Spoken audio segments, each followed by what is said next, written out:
क्या आप समझ सकते हैं, यदि देश में एक महिला जज अपनी जिंदगी को खत्म करने की अनुमति मांगे तो उनकी मानसिक हालत कैसी होगी, वो किस दर्द से गुजर रही होंगी। जिस अदालत पर भरोसा किया जाता है वो अदालत ही अपने जज को इंसाफ ना दे पाए तो भला आम इंसान कहां जाएगा। हमारे देश में कुछ ऐसा ही एक महिला जज के साथ हुआ है।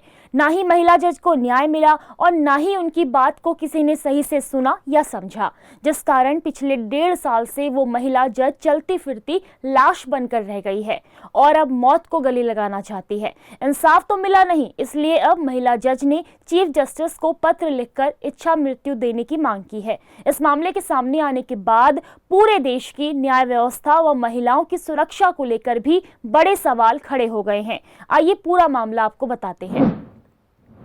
दरअसल सोशल मीडिया पर एक पत्र वायरल हो रहा है। पत्र को महिला जज ने लिखा है, जिसमें उनकी पीड़ा, दर्द और न्याय न मिल पाने का दुख साफ तौर पर झलकता हुआ दिखाई दे रहा है। जानकारी के मुताबिक महिला जज को बाराबंकी में तैनात एक जिला जज ने शारीरिक और मानसिक रूप से प्रताड़ित किया। वो महिला जज को रात में मिलने के लिए कहता था, जिसकी उन्होंने कई बार शिकायत की, लेकिन उनकी शिकायत को ना ही सुना गया और ना ही कोई एक्शन लिया गया, जिसके बाद अब महिला जज ने पत्र लिखकर इच्छा मृत्यु की मांग की है। ये पत्र सोशल मीडिया पर वायरल है।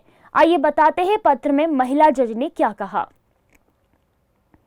मैं इस पत्र को बेहद दर्द और निराशा से लिख रही हूँ। इस लेटर का मेरी कहानी बताने और प्रार्थना करने के अलावा कोई और उद्देश्य नहीं है। मेरे सबसे बड़े अभिभावक CJI मुझे अपना जीवन समाप्त करने की अनुमति दें। मैं बहुत उत्साह और इस विश्वास के साथ न्यायिक सेवा में शामिल हुई थी कि मैं आम लोगों को न्याय दिलाऊंगी। मुझे क्या पता था कि मैं जिस काम के लिए जी रही हूँ वहाँ पर शीघ्र ही मुझे न्याय का भिखारी बना दिया जाएगा। मेरी सर्विस के थोड़े समय में ही मुझे खुली अदालत में दुर्व्यवहार का दुर्लभ सम्मान मिला है। मेरे साथ हर दर्जे तक यौन उत्पीड़न किया गया है। मेरे साथ बिल्कुल कूड़े जैसा व्यवहार किया गया है। मेरी दूसरों को न्याय दिलाने की आशा थी, लेकिन भला क्या मिला।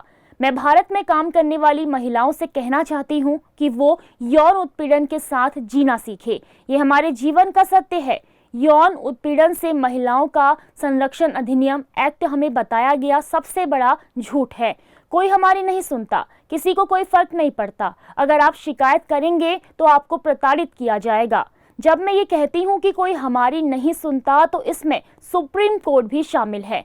पत्र के अंत में महिला जज ने लिखा कि पिछले 1.5 साल से उन्हें एक चलती फिरती लाश बना दिया है। उनकी जिंदगी का कोई मकसद नहीं बचा है। उन्होंने चीफ जस्टिस से अपना जीवन सम्मानजनक तरीके से समाप्त करने की अनुमति मांगी है।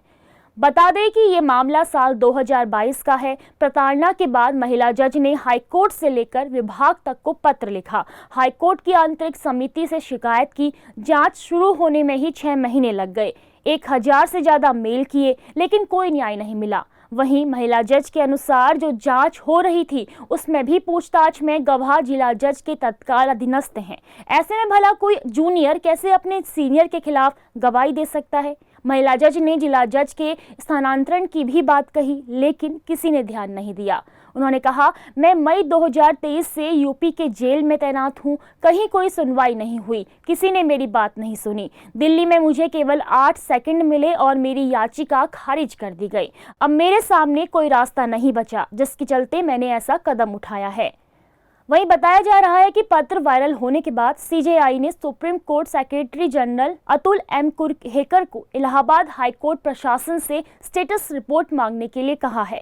सेक्रेटरी जनरल कुरहेकर ने इलाहाबाद हाईकोर्ट के रजिस्ट्रार जनरल को पत्र लिखकर महिला जज द्वारा दी गई सारी शिकायतों की जानकारी मांगी है। इसके साथ ही शिकायत से निपटने वाली आंतरिक शिकायत समिति के समक्ष कार्यवाही की स्थिति के बारे में भी पूछा है।